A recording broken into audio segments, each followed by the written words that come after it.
Hi, my dear students. Welcome to Chemistry SR, our chemistry channel. In this video, we are going to discuss about Graham's law of diffusion. మన intermediate first year states of matter చాప్టర్లో గ్రాహమ్స్ law of diffusion అంటే ఏంటో చూడబోతున్నాం. అసలు గ్రాహమ్స్ లా ఏం చెప్తుంది, దాని different ఫార్ములేస్ ఏంటి అనేది తెలుసుకోవాలి. దీనిపైన బోర్డ్ ఎగ్జామ్స్లో ప్రాబ్లమ్స్ కూడా వస్తుంటాయి, 2 మార్క్స్ కానీ 4 మార్క్స్ కానీ. So useful, important. ఓకేనా? సరే, గ్రాహమ్స్ లా ఆఫ్ డిఫ్యూజన్. ఈ గ్రాహమ్స్ లా ఆఫ్ డిఫ్యూజన్ అంటే డిఫ్యూజన్కు రిలేటెడ్గా గ్రాహం అనే అతను ఒక లా ఇచ్చాడు. ఏంటి అతను చెప్పిన లా? అతను చెప్పిన ఆ గ్రాహమ్స్ లా తెలుసుకునే ముందు డిఫ్యూజన్ అంటే ఏంటో తెలుసుకుంటే మనకు క్లారిటీ వస్తుంది. So first we have to know the definition of diffusion. What is meant by diffusion? Diffusion అంటే ఏంటో ఇప్పుడు మనం తెలుసుకోవడానికి ట్రై చేద్దాం. ఒక చిన్న ఎగ్జాంపుల్ చెప్తాను. ఇప్పుడు మనం ఒక పర్ఫ్యూమ్ తీసుకుని కొంత స్ప్రే చేద్దాం. స్ప్రే చేశాక కాసేపు తర్వాత రూమ్ అంతా ఫ్రాగ్రెన్స్ వస్తుంది. అంటే పర్ఫ్యూమ్ యొక్క స్మెల్ రూమ్ అంతా వస్తుంది. అంటే ఏమైపోయింది? మన ఎయిర్లో పర్ఫ్యూమ్ పార్టికల్స్ యూనిఫామ్గా మిక్స్ అయిపోయాయి. సో ఇది డిఫ్యూజన్ అంటారు.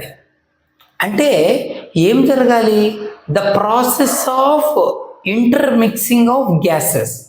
పర్ఫ్యూమ్లో ఉన్న molecules gaseous molecules. Process of intermixing of gaseous molecules ఎలా మిక్స్ అవుతున్నాయి? Against to gravity.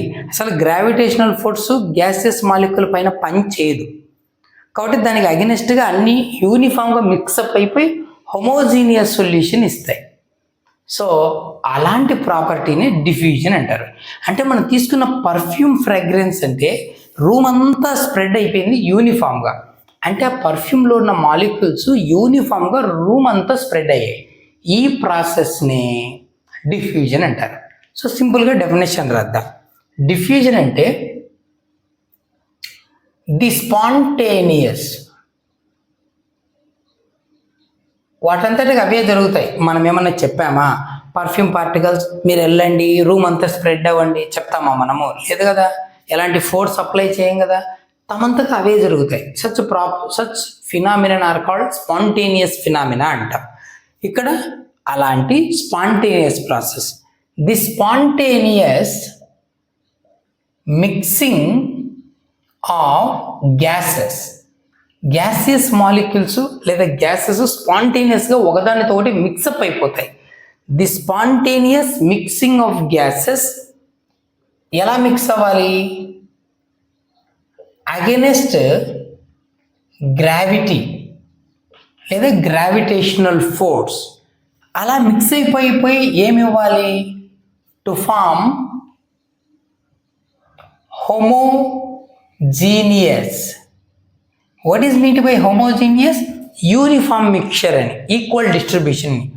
To form homogeneous mixture. Homogeneous mixture is called diffusion. దీన్ని ఏమంటారు? డిఫ్యూజన్ అంటారు. అంటే spontaneous mixing of gases against to gravity to form homogeneous mixture is called diffusion. Gaseous molecules వాటంతట అవే ఒకదానితో ఒకటి mix-up అయిపోయి gravitational ఫోర్స్కి అగెనిస్ట్గా, అంటే వాటిపైన ఎలాంటి గ్రావిటీ పని చేయదు కాబట్టి గ్రావిటీకి అగెనిస్ట్గా గ్యాసియస్ మాలిక్యూల్స్ అని మిక్సప్ అయిపోయి యూనిఫామ్ మిక్చర్ ఇచ్చేస్తే హోమోజీనియస్ మిక్చర్, ఆ ప్రాసెస్ని డిఫ్యూజన్ అంటారు. సరే, మనకు ఎగ్జాంపుల్ అంటే ఇప్పటిదాకా చెప్పుకున్నది చెప్పుకోవచ్చు. ఏంటది? The fragrance of perfume. ఓకేనా? ఆ పర్ఫ్యూమ్ స్ప్రెడ్ అయిపోతుంది. The fragrance of perfume spreads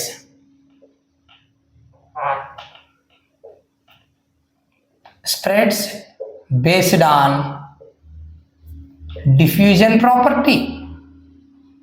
Because of its diffusion property spread అయిపోతుంది ఆ ఫ్రేగ్రెన్స్ అంతా, పర్ఫ్యూమ్ యొక్క స్మెల్ అంతా. ఎలా? డిఫ్యూజన్ ప్రాపర్టీ ఉండడం వల్లే. ఎందుకంటే అవి గ్యాసియస్ మాలిక్యూల్స్ కాబట్టి. Gases has the tendency to diffuse. Gases molecules diffuse అయ్యే టెండెన్సీ ఉంటుంది కాబట్టి. సో దాన్ని మనం డిఫ్యూజన్కి ఎగ్జాంపుల్గా చెప్పుకోవచ్చు. సరే, ఇది బాగుంది. మరి ఇంకొక టర్మ్ తెలుసుకోవాలి మనము. ఎఫ్యూజన్ అంటే ఏంటి? డిఫ్యూజన్ అంటే అర్థమైంది, మరి ఎఫ్యూజన్ అంటే ఏంటి? కొత్తది ఏంటో కాదు, డిఫ్యూజన్ ప్రాసెసే, కానీ ఒక చిన్న హోల్ ద్వారా జరిగితే ఆ ప్రాసెస్ను అప్పుడు ఎఫ్యూజన్ అంటారు. ఇదేంటిది? ఒక ఎగ్జాంపుల్ తీసుకుందాం. ఒక బెలూన్ తీసుకుందాం. బెలూన్లో గ్యాసెస్ ఉంటాయి కదా, నైట్రోజన్, ఆక్సిజన్, నథింగ్ బట్ ఎయిరే కదా. ఇప్పుడు దాన్ని చిన్నగా ఒక పిన్ హోల్తో పంచర్ చేద్దాం. బెలూన్ని ఏం చేద్దాం? పంచర్ చేద్దాం. అప్పుడు ఆ సన్న హోల్లో నుంచి గ్యాసెస్ మాలిక్యూల్స్ అన్నీ మనకు యూనిఫామ్గా ఎయిర్లో వచ్చి మిక్సప్ అయిపోతాయి. ఎలా వస్తున్నాయి? ఒక చిన్న హోల్లోంచి బయటకు వస్తున్నాయి గ్యాసెస్. దీన్ని ఏమంటారంటే ఎఫ్యూజన్ అంటారు. అంటే ఇక్కడ కూడా యూనిఫామ్గా మిక్సప్ అవుతున్నాయి, కానీ ఎలా వచ్చి? ఒక నేరో హోల్ ద్వారా బయటకు వచ్చి. నథింగ్ బట్ ఇఫ్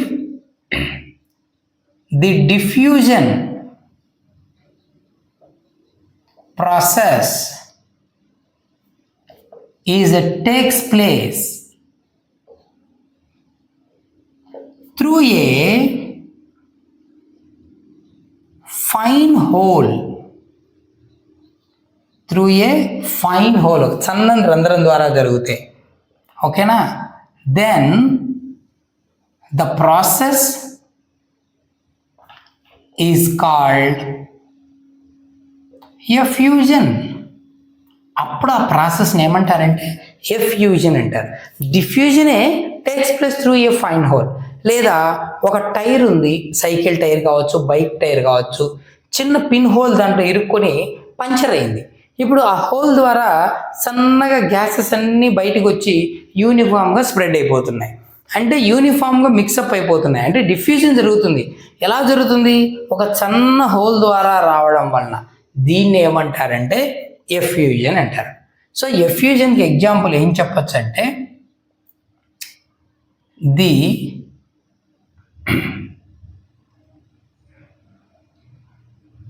ఎఫ్యూజన్కి ఎగ్జాంపుల్ ఎలా చెప్దాం? ది మిక్సింగ్ ఆఫ్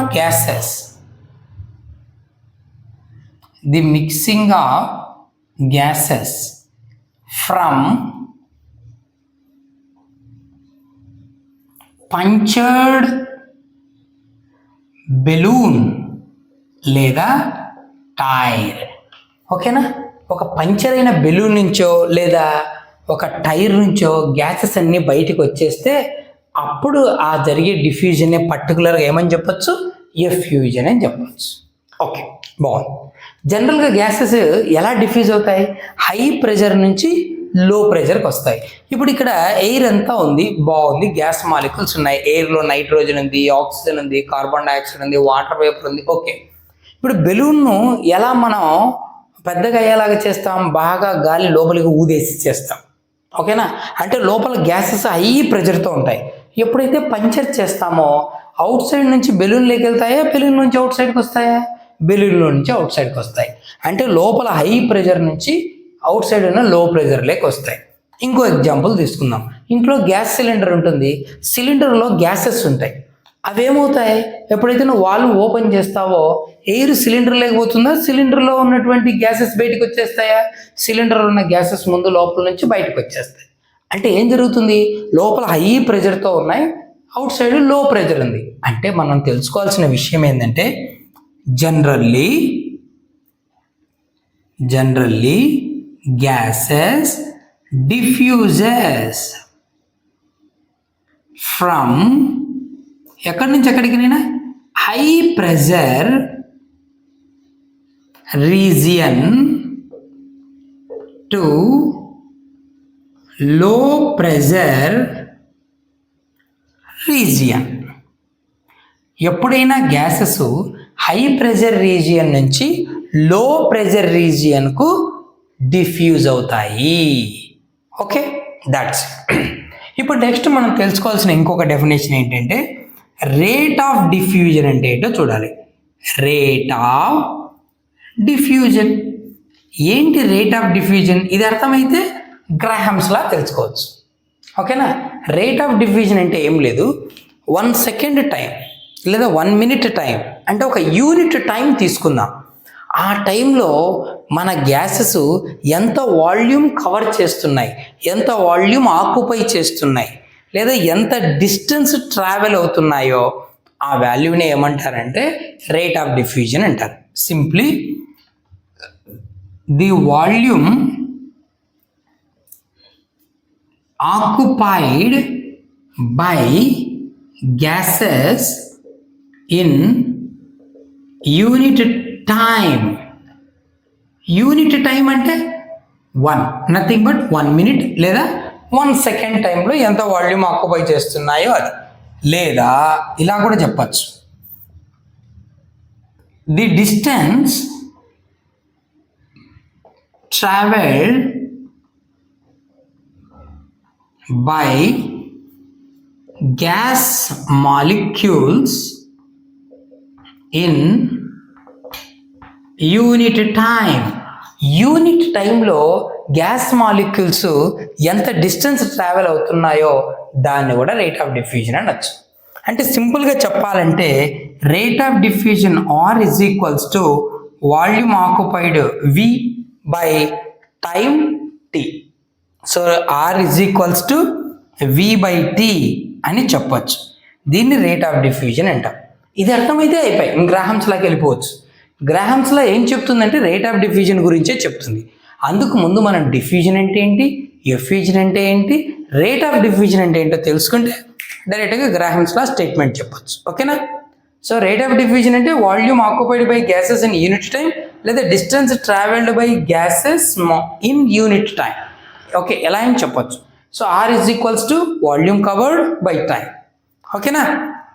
సరే, ఇప్పుడు గ్రాహమ్స్ లా ఏంటో చూద్దాం. Okay, diffusion, effusion, rate of diffusion తెలిసింది కదా. ఇప్పుడు గ్రాహమ్స్ లా ఏం చెప్తుందంటే at constant temperature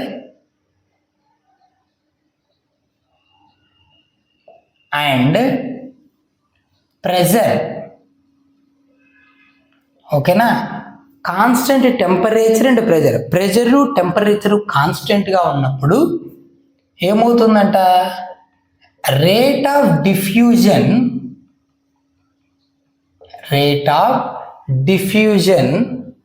of a gas is inversely proportional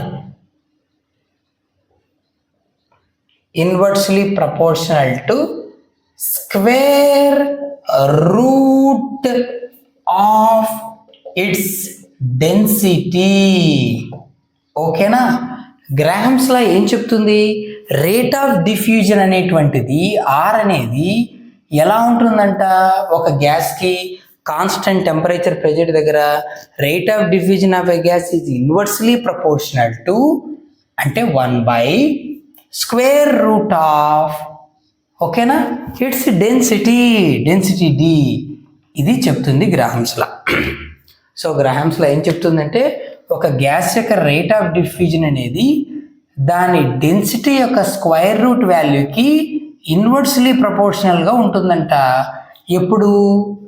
at constant temperature and pressure temperature కాన్స్టెంట్గా ఉన్నప్పుడు. దిస్ ఈజ్ గ్రాహమ్స్ లా. సరే, స్టేట్మెంట్ బాగుంది. ఇక్కడ మనకు ఈ ప్రపోర్షనాలిటీ రిమూవ్ చేస్తే ఒక కాన్స్టెంట్ రాయాల్సి ఉంటుంది, that is k/√d. k is the proportionality constant అంట. కానీ ఇక్కడ మనం తెలుసుకోవాల్సిన మరొక విషయం ఏంటంటే డెన్సిటీ, ఒక గ్యాస్ యొక్క డెన్సిటీ, వేపర్ డెన్సిటీ, అలాగే మోలార్ మాస్, ఇవి ఎలా ఉంటాయంటే ఆర్ డైరెక్ట్లీ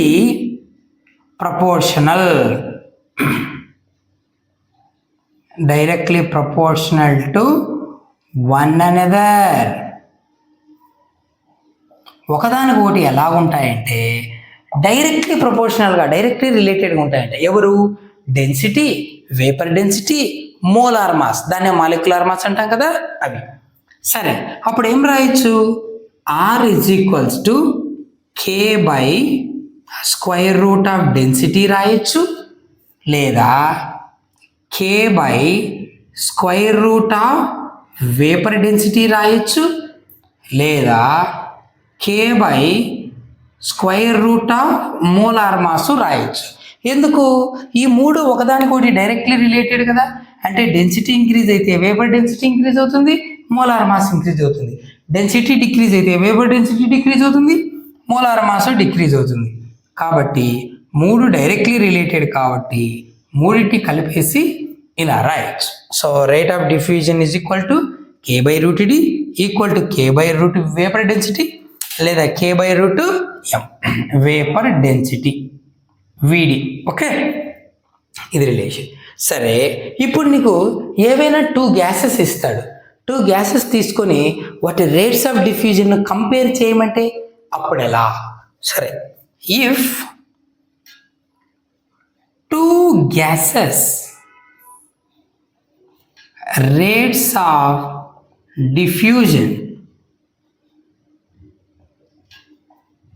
ఆర్ కంపేర్ చేసావనుకో 2 గ్యాసెస్వి, అప్పుడు ఏమవుతుందో తెలుసా? R1 by R2. ఇక్కడ R1 ఎవరు? ఫస్ట్ గ్యాస్ యొక్క రేట్ ఆఫ్ డిఫ్యూజన్. R2 ఎవరు? సెకండ్ గ్యాస్ యొక్క రేట్ ఆఫ్ డిఫ్యూజన్. అప్పుడు ఏమవుతుందంటే డెన్సిటీ ఇన్వర్స్లీ కదా రిలేటెడ్. సో 1/2 అంటే డెన్సిటీ ఏమవుతుంది? 2/1 అవుతుంది. అంటే square root of D2 by D1. ఓకేనా?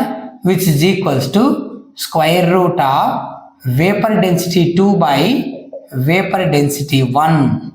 ఓకేనా? Which is equals to square root of molar mass of second gas by molar mass of first gas M2 by M1. ఇలా రాయొచ్చు. ఓకేనా? సో 2 గ్యాసెస్ రేట్స్ ఆఫ్ డిఫ్యూజన్స్ని compare చేస్తే we can use this formula. ఓకేనా? సరే, బాగుంది. ఇప్పుడు నీకు ఇంకొక కండిషన్ ఏంటంటే 2 గ్యాసెస్ తీసుకున్నావు, 2 డిఫ్యూజ్ అవ్వడానికి పట్టిన టైం సేమ్. అంటే 2 గ్యాసెస్ 10 minutes డిఫ్యూజ్ అయ్యాయి అనుకుందాం. If 2 gases diffuses in same time అంటే T1 is equals to T2 which is T simply. అప్పుడు ఏమవుతుందంటే R1 by R2 is equal to మనకున్న రిలేషన్ ఏంటి? R is equals to V by T కదా నేను. R is equal to V by T. So R1 అంటే ఏం రాయొచ్చు మనము? V1 by T1 by R2 అంటే V2 by T2. కానీ ఇక్కడ T1 T2 బదులు ఏం రాయొచ్చు? T అని రాయొచ్చు అన్నాం. ఎందుకంటే వాటి డిఫ్యూజ్ అయిన టైం సేమ్. సో ఇప్పుడు ఏమవుతుంది? T gets cancel which implies R1 by R2 is equal to just V1 by V2. ఇది ఇంకొక ఫామ్. ఎప్పుడు 2 గ్యాసెస్ డిఫ్యూజ్ అయిన టైం సేమ్ అయింది. ఓకేనా? సరే, ఇప్పుడు 2 గ్యాసెస్ ఈక్వల్ వాల్యూమ్ ఉన్నప్పుడు అప్పుడు చూద్దాం. If equal volumes of 2 gases taken, 2 gases తీసుకున్నాం, రెండింటి వాల్యూమ్ ఈక్వల్ అంటే V1 is equals to V2 which is V. అప్పుడు వాటి రేట్స్ ఆఫ్ డిఫ్యూజన్ కంపేర్ చేస్తే R1 by R2 is equal to మన ఫార్ములా ఏంటి? V1 by T V2 by T. So V1 by T1 by V2 by T2. మామూలుగా V by T కదా, కానీ ఇక్కడ volume రెండు సేమ్ అన్నాం కదా. అప్పుడు 1 2 ఉండదు, రెండు వాల్యూమ్ వీనే. అప్పుడు ఏమవుతుంది? VV gets cancel which is implies R1 by R2 is equal to 1 by T1 by 1 by T2. అంటే ఏమవుతుంది? T2 by T1 అవుతుంది. ఇది ఇంకొక form rates of diffusion compare చేయడానికి. సో ఇవి మనకు గ్రాహమ్స్ లా చెప్పిన రేట్ ఆఫ్ డిఫ్యూజన్ దానికి డిఫరెంట్ ఫార్మ్స్. ఓకేనా? సో అన్ని కలిపి ఒక చోట రాయాలి అనుకుంటే R1/R2 is equal to square root of M2/M1 molar mass square root of D2/D1 in terms of density square root of VD2/VD1 in terms of vapor density, which is equals to V1/V2 when their diffusion time is same. T1 is equal to T2. అలాగే T2/T1 nothing but if two gases are taken in equal volumes. Now these are the different forms of Graham's law of diffusion. ఇది నేను గ్రాహమ్స్ law of diffusion. వీటిని base చేసుకొని మనం కొన్ని problems solve చేయొచ్చు. చాలా problems అడుగుతాడు. ఒక అన్నోన్ గ్యాస్ ఇస్తాడు, ఒక నోన్ గ్యాస్ కంపేర్ చేసుకొని మోలార్ మాస్ కనుక్కోవడం ఎలా, అలాగే వేపర్ డెన్సిటీ కనుక్కోవడం ఎలా, వాల్యూమ్ మెజర్ చేయడం ఎలా, డిఫ్యూజన్ టైం మెజర్ చేయడం ఎలా, ఇలా నెంబర్ ఆఫ్ ప్రాబ్లమ్స్ను దీన్ని బేస్ చేసుకొని మెజర్ చేయొచ్చు. ఇక్కడ సింపుల్ డిఫ్యూజను గ్యాసెస్ యూనిఫామ్గా మిక్సప్ అయిపోవడం, ఎఫ్యూజను నారో హోల్ ద్వారా గ్యాసెస్ బయటకు వచ్చి యూనిఫామ్గా మిక్సప్ అయిపోవడం, రేట్ ఆఫ్ డిఫ్యూజను యూనిట్ టైంలో ఆక్యుపై చేసే volume. Nothing but R is equals to V/T. That's it. So rate of diffusion R is equals to volume occupied by unit time. డిఫ్యూజన్కు Graham ఏం చెప్పాడు? Pressure temperature కాన్స్టెంట్గా ఉన్నప్పుడు ఒక gas యొక్క rate of డిఫ్యూజను దాని డెన్సిటీ అది కూడా ఏం డెన్సిటీ? స్క్వైర్ రూట్ ఆఫ్ డెన్సిటీకి ఇన్వర్స్లీ రిలేటెడ్ ఉంటుంది అన్నాడు. రాసుకున్నాం. ప్రపోర్షనాలిటీ తీసి కాన్స్టెంట్ వేసాం. సో టూ గ్యాసెస్ కంపేర్ చేస్తే లేదా density, vapour density, molar mass directly రిలేటెడ్గా ఉంటాయి కాబట్టి డెన్సిటీ ప్లేస్లో వేపర్ డెన్సిటీ, మోలార్ మాస్ తీసుకోవచ్చు. మోలార్ మాస్ అంటే మాలిక్యులర్ వెయిట్. తర్వాత టూ గ్యాసెస్ కంపేర్ చేస్తే వాటి రిలేషన్. ఒకవేళ టూ గ్యాసెస్ డిఫ్యూజ్ అవ్వడానికి పట్టిన టైం సేమ్ అయితే V1/V2. టూ గ్యాసెస్ ఈక్వల్ వాల్యూమ్లో మనం తీసుకున్నప్పుడు R1/R2 ఈజ్ ఈక్వల్ T2/T1. ఇవన్నీ different forms of rates of diffusion, అంటే గ్రాహమ్స్ లా ఆఫ్ డిఫ్యూజన్. ఓకేనా? సో దీన్ని యూజ్ చేసుకొని మనం ప్రాబ్లమ్స్ సాల్వ్ చేయొచ్చు. I hope you understand. Keep watching. Thank you.